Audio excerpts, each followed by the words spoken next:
Hello everyone and welcome back to UGC NET mentor. I hope you all are doing well. Guys, video में आगे बढ़ने से पहले मैं आपको बता दूं कि मैं इस चैनल पे आपको यूजीसी नेट से रिलेटेड सारी अपडेट देता रहता हूं और साथ ही किसी गवर्नमेंट कॉलेज या किसी गवर्नमेंट यूनिवर्सिटी में असिस्टेंट प्रोफेसर या एसोसिएट प्रोफेसर की वैकेंसी निकलती है तो उससे रिलेटेड अपडेट भी मैं आपको यहाँ पे देता रहता हूँ। सो गाइज, मेक श्योर आप इस चैनल को सब्सक्राइब कर लें, साथ ही बेल आइकन प्रेस कर दें ताकि अपकमिंग वीडियोस के नोटिफिकेशन आप लोगों को मिलते रहें। गाइज, आज की इस वीडियो में बात करेंगे हम जो यूनिवर्सिटी ऑफ दिल्ली में असिस्टेंट रजिस्ट्रार की पोस्ट निकली हैं और इसके अलावा बहुत सारी नॉन टीचिंग स्टाफ की पोस्ट निकली हैं, तो उसके बारे में हम डिटेल में बात करेंगे। सो मेक श्योर आप इस वीडियो को एंड तक देखें ताकि आपको सारी चीजें समझ में आ जाएं। आज की इस वीडियो में डिस्कस करेंगे हम असिस्टेंट रजिस्ट्रार, जो आपका मेन फोकस रहेगा हमारा इस वीडियो में, और उसका सिलेबस क्या रहने वाला है, कितनी पोस्ट है। तो चलिए स्टार्ट करते हैं फटाफट से और समझते हैं। सो गाइज, ये मैंने आपके सामने जो ऑफिशियल नोटिफिकेशन है यूनिवर्सिटी ऑफ दिल्ली का मैंने ओपन किया हुआ है। यहाँ पे सबसे पहले हम समझ लेते हैं जो आपके असिस्टेंट रजिस्ट्रार की वैकेंसी निकली है और उसकी स्टार्टिंग और लास्ट डेट क्या है। सो गाइस, आई थिंक सभी को यहाँ पे दिख रहा होगा। ऑनलाइन सबमिशन ऑफ एप्लीकेशन जो फॉर्म है वो 23 फरवरी से लेकर के 16 मार्च तक फॉर्म फिल किए जाएंगे, तो काफी टाइम है आपके पास फॉर्म फिलिंग का। और जो ऑनलाइन पेमेंट है वो आप 17 मार्च तक कर सकते हैं। तो यहाँ पर जो एप्लीकेशन जो आपकी फीस है वो अनरिजर्व कैटेगरी की 1000 है, ओबीसी की 800 है एंड SC/ST की 600 रुपीज है। इसके अलावा गाइज, अगर आपको कोई करेक्शन करनी है, अपने फॉर्म फिलिंग में कोई गलती कर दी है, तो आप यहाँ पर 18 मार्च से लेकर के 20 मार्च के बीच में आपको टाइम मिलेगा आपको अपने फॉर्म में करेक्शन करने का। सो ये आपकी टेंटेटिव डेट है जिसके अकॉर्डिंग आपको इनको फॉर्म फिल करना है।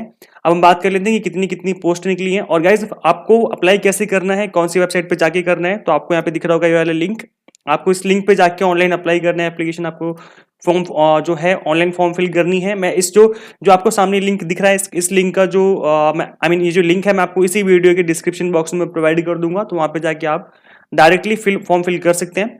गाइस, अब हम बात कर लेते हैं कि कितनी कितनी वैकेंसी निकली है। यहाँ पे आप देख सकते हैं जो मेडिकल ऑफिसर की पोस्ट है उसमें अराउंड 15 वैकेंसी निकली हैं। असिस्टेंट रजिस्ट्रार की जो पोस्ट है उसमें 6 वैकेंसी निकली हैं टोटल। ऐसे private secretary, security officer, yoga organiser, senior personal assistant, बहुत सारी वैकेंसी निकली हैं, बट हमारा जो मेन फोकस है वो रहेगा असिस्टेंट रजिस्ट्रार के ऊपर। सो गाइज, आप ये मत सोचना कि काफी कम वैकेंसी हैं, अराउंड 2 वैकेंसी हैं रिजर्व कैटेगरी की, SC की 1, ST की 1 एंड EWS की एक वैकेंसी है, PW की एक वैकेंसी है। तो गाइज ऐसा बिल्कुल मत सोचो कि कम वैकेंसी है तो सिलेक्शन नहीं होता है। मेरे खुद के एक फ्रेंड का असिस्टेंट प्रोफेसर में उसने फॉर्म फिल किया था, यूनिवर्सिटी ऑफ दिल्ली की बात बता रहा हूं मैं। बस एक ही वैकेंसी थी वहां पर उस कॉलेज में और उसी में उसका सिलेक्शन हो गया। तो गाइज आपको सिर्फ एक ही पोस्ट चाहिए, आपको सिर्फ एक ही वैकेंसी की रिक्वायरमेंट है, आपको सिर्फ एक चाहिए, वो आपको मिल जाएगी। सो गाइज यहाँ पर मैं आपको बता दूं कि गाइज उसका जो सिलेक्शन हुआ था, काफी सारे उसने बताया कि काफी सारे लोग तो वहां पर फॉर्म ही फिल नहीं किया क्योंकि उन्हें लग रहा था कि यहाँ पर एक वैकेंसी है तो क्या सिलेक्शन होगा। तो वहां पर कंपटीशन तो ऐसे ही खत्म हो गया, क्योंकि यहाँ पर आप देख सकते हैं 2 वैकेंसी हैं, तो लोग क्या सोचेंगे कि यहाँ पर तो सिलेक्शन होने के बहुत कम चांस है। तो काफी सारे लोग तो ऐसे फॉर्म फिल नहीं करेंगे, तो कंपटीशन तो ऐसे ही खत्म हो गया, आपका आधा कंपटीशन तो ऐसे ही खत्म हो गया। उसके बाद आपको कॉम्पीट करना है और अगर आप एलिजिबल होंगे तो डेफिनेटली आपका सिलेक्शन हो जाएगा। और गाइज यहाँ पर सबसे अच्छी बात यह कि जो सिलेबस है इग्नू का, जो असिस्टेंट रजिस्ट्रार का हुआ था exam, same to same syllabus है। मैं आपको दिखा देता हूँ, अगर आपने उसके लिए प्रिपेयर किया था, अपने आप से उसकी प्रिपरेशन की थी और आपने इग्नू वाला जो है एग्जाम अटेम्प्ट किया था, तो डेफिनेटली आपको फॉर्म फिल करना चाहिए, बिकॉज इसका सिलेबस और उसका सिलेबस सेम टू सेम है, एक भी वर्ड अलग नहीं है, एग्जैक्ट सेम सिलेबस है। तो आपने पहले से पढ़ा हुआ चीजों को तो आप डेफिनेटली फॉर्म फिल करो और अप्लाई करो। और गाइज, मैंने आप लोगों के लिए यहाँ पर जो नोट्स हैं आपके लोगों के लिए प्रिपेयर किए थे इग्नू के लिए, तो वही सेम नोट्स यहाँ भी चलेंगे, बट उसमें बहुत ज्यादा करेक्शन करनी पड़ेगी, बिकॉज वहां पर क्या था कि इसमें जो आपका सैलरी पे है, पे स्केल है उसके अकॉर्डिंग, और आपका पे कमीशन के अकॉर्डिंग, और गाइज इसके अलावा बहुत सारे ऐसे टॉपिक थे जो वहां पे कवर्ड नहीं किए गए थे उन नोट्स के अंदर। तो डेफिनेटली जो अब मैं नोट्स बनाऊंगा वो उसमें ये सारे टॉपिक मैं कवर करूंगा। जनरल फाइनेंशियल रूल्स करके बहुत सारे टॉपिक हैं ऐसे जो कि बहुत इंपॉर्टेंट थे और उसमें हमने उनमें उनको कवर नहीं किया था। तो गाइज, कंप्लीटली अपडेटेड नोट्स मैं आप लोगों को प्रोवाइड कर दूंगा असिस्टेंट रजिस्ट्रार के, और डेफिनेटली आप इन नोट्स को पढ़ के अच्छा स्कोर कर सकते हैं। गाइज, यहाँ पर आपको दिख रहा होगा असिस्टेंट रजिस्ट्रार की जो पोस्ट है उसकी एसेंशियल क्वालिफिकेशन क्या है। So you must have good academic record with master degree with at least 55% of marks or its equivalent grade of B in UGC 7 point scale. तो यहाँ पर आपके मिनिमम 55% जो मार्क्स होने जरूरी है मास्टर डिग्री में। गाइज, इसके अलावा जो डिजायरेबल है, मतलब अगर ये होगा तो अच्छी बात है, नहीं होगा तो भी आप अप्लाई कर सकते हैं। तो एसेंशियल जो है वो जरूरी है, आप अप्लाई कर सकते हैं एज ए फ्रेशर। अगर आप फ्रेशर हैं तो भी आप अप्लाई कर सकते हैं, एटलीस्ट आप ट्राई कर सकते हैं। डिजायरेबल होगा अगर आपको 3 साल का एक्सपीरियंस है किसी इंस्टीट्यूट में, यूनिवर्सिटी में, एजुकेशनल ऑर्गेनाइजेशन में, टीचिंग में, तो अगर आपको इन सभी फील्ड में कहीं पर एक्सपीरियंस है 3 साल का, तो डेफिनेटली आप यहाँ पर अप्लाई कर सकते हैं, डिजायरेबल है ये। आपको प्रेफर करेंगे वो एलएलबी है, एमबीए है, सीए आईसीडब्ल्यूए है, एमसीए किया हुआ है आपने, या फिर एमफिल या पीएचडी किया हुआ है, तो आपको यहाँ पर प्रेफरेंस दी जाएगी for the post of assistant registrar. राजभाषा, नॉलेज ऑफ संस्कृत और एनी अदर इंडियन लैंग्वेज का होना जरूरी है, आपको नॉलेज होनी जरूरी है। आई मीन अगर आपको हिंदी आती है तो भी चलेगा, संस्कृत आती है तो भी चलेगा, ठीक है। और यहाँ पर एज लिमिट कितनी है, 35 ईयर्स। तो यहाँ पर आपको एज लिमिट अपने ध्यान में रखनी है, जब जिस डेट को आप अप्लाई कर रहे हैं उस डेट को आपकी जो एज लिमिट है वो 35 से कम होनी जरूरी है। तो गाइज यहाँ पर जो चीजें, यहाँ पर जो 3 पॉइंट लिखे हुए सब डिजायरेबल हैं। अगर आपके पास इसमें से कुछ भी नहीं है तो भी आप अप्लाई कर सकते हैं, बिकॉज जो इसेंशियल क्वालिफिकेशन है वो मास्टर डिग्री होनी जरूरी है। आपके पास मास्टर डिग्री हो विद एटलीस्ट 55% मार्क्स, तो आप इजिली यहाँ पर अप्लाई कर सकते हैं और एटलीस्ट आप ट्राई कर सकते हैं।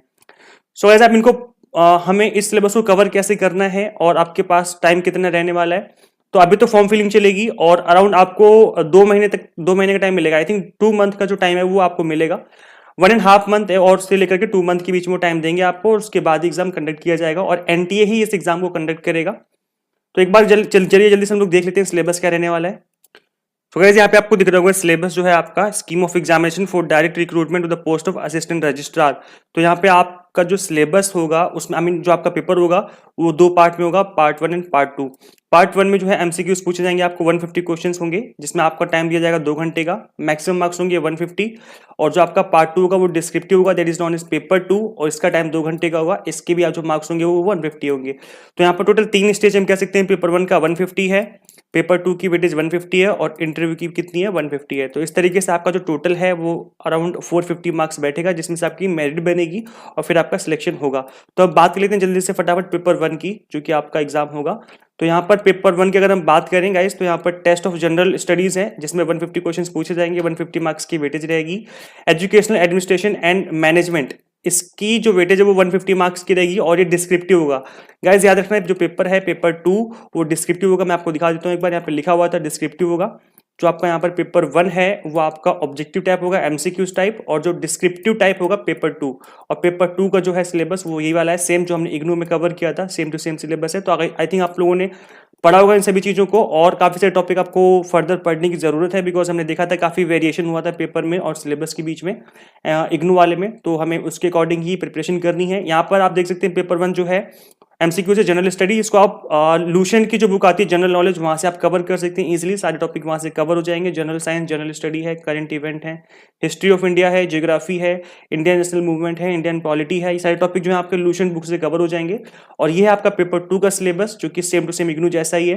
यहाँ पर आप देख सकते हैं जो हमने पढ़ा था उसमें पब्लिक एडमिनिस्ट्रेशन था, hierarchy, unity of command, same to same topic है A to Z। Personnel administration है, financial administration including budget and execution of budget, application of information technology in universities system, ठीक है। तो सेम टू सेम सिलेबस है, बस यहाँ पर जो सिलेबस हमने प्रोवाइड किया था आपको इग्नू के लिए, जो हमने आपको नोट्स प्रोवाइड किए थे, उसमें से और इसमें काफी डिफरेंस रहेगा, बिकॉज इस बार में काफी सारे टॉपिक हैं वो मैं ऐड करने वाला हूँ। जनरल फाइनेंशियल रूल्स ऐड करूंगा, आपका सैलरी वाला जो सिस्टम होता है वो वाला जो सिस्टम है वो वैसे ऐड करूंगा मैं। और इसके अलावा पे कमीशन, जो पे स्केल कमीशन होते हैं उसको ऐड करूंगा। गाइस बहुत सारे टॉपिक ऐसे हैं जो ऐड करने बाकी हैं इसमें, क्योंकि हमें वेरिएशन देखने को मिला था पर्सनल एडमिनिस्ट्रेशन से, काफी सारे टॉपिक ऐसे आ गए थे जो कि अनएक्सपेक्टेड थे। तो सभी टॉपिक को हम इस बार कवर करेंगे अच्छे से, ताकि इस बार कोई गलती ना हो और हम अच्छे से प्रिपरेशन कर सकें। इसके लिए मैं आपको क्लासेस भी प्रोवाइड कर दूंगा, और आई थिंक सेम सिलेबस है तो आप उन क्लासेस को भी देख सकते हैं, जो क्लासेस हमने ऑलरेडी बना के पोस्ट की हुई थी इग्नू के लिए। तो अगर सेम सिलेबस हो तो आप उन क्लासेस को भी देख सकते हैं। और गाइज इसके बाद आपका इंटरव्यू होगा, और इंटरव्यू के लिए जो होगा वो आपका 150 मार्क्स की वेटेज है, और यहाँ पर आपसे जो इंटरव्यू के क्वेश्चन पूछे जाएंगे वही जो ओवरऑल पर्सनैलिटी देखी जाती है वही होगा। सो इंटरव्यू के लिए मैं बाद में गाइड करूंगा, पहले हम यहाँ पर प्रिपरेशन करेंगे पेपर 1 पेपर 2 की। और गाइज आप लोगों को डाउट रहता है तो आप कमेंट करके पूछ सकते हैं, और गाइज मेरे पास नोट्स अवेलेबल है, आप स्क्रीन पे दिए हुए नंबर पे आप मुझे नोट्स के रिगार्डिंग कॉन्टेक्ट कर सकते हैं। नोट्स हैं वो कम्प्लीटली एग्जाम ओरिएंटेड है, हमने इसमें हर एक टॉपिक को कवर किया है, और प्लस एक्स्ट्रा टॉपिक हमने इसमें ऐड कर दिए हैं, क्योंकि यहाँ पर हमने देखा था जो इग्नू का एग्जाम पेपर हुआ था उसमें काफी सारे वेरिएशन हुए थे क्वेश्चंस में, तो हमने उनको ध्यान में रख करके काफी सारी जो चीजें हैं उसको अपडेट किया है। तो अब जो नोट्स अवेलेबल है वो कम्प्लीटली एग्जाम ओरिएंटेड है, और कम्प्लीटली जो यूनिवर्सिटी ऑफ दिल्ली है इसी के अकॉर्डिंग हमने इनको प्रिपेयर किया है। और हम एक चीज और इसमें ध्यान रखेंगे कि जो प्रीवियस ईयर के पेपर्स हैं उनके अकॉर्डिंग ही इनको हम और अपडेट करें। सो गाइज मेक श्योर आप इस गिवन नंबर पे आप मुझे कांटेक्ट करें व्हाट्सएप के थ्रू, मैं आपको यहाँ पर डेफिनेटली रिप्लाई करके आपको कुछ स्क्रीनशॉट शेयर कर दूंगा एज ए डेमो, ताकि आप एक बार गो थ्रू कर लें और आप डेफिनेटली अगर पढ़ेंगे अच्छे से, अगर प्रिपरेशन करेंगे उस लेवल की, तो डेफिनेटली आपका सिलेक्शन होगा। नंबर ऑफ पोस्ट कम है तो कोई इशू नहीं है, ठीक है, और इसके बावजूद भी आप अपना सिलेक्शन करा सकते हैं अगर आप अच्छे से पढ़ें, अगर आप कैपेबल हैं तो। सो गाइस, इस वीडियो में इतना ही। ज़्यादा से ज़्यादा इस वीडियो को शेयर कर देना अपने सभी फ्रेंड्स के साथ जो भी अप्लाई करना चाहते हैं या जो कर सकते हैं अप्लाई, उन सभी के साथ शेयर कर देना। सो गाइस, इस वीडियो में इतना ही। मिलते हैं नेक्स्ट वीडियो में। Till then keep watching UGC NET mentor. Thank you so much.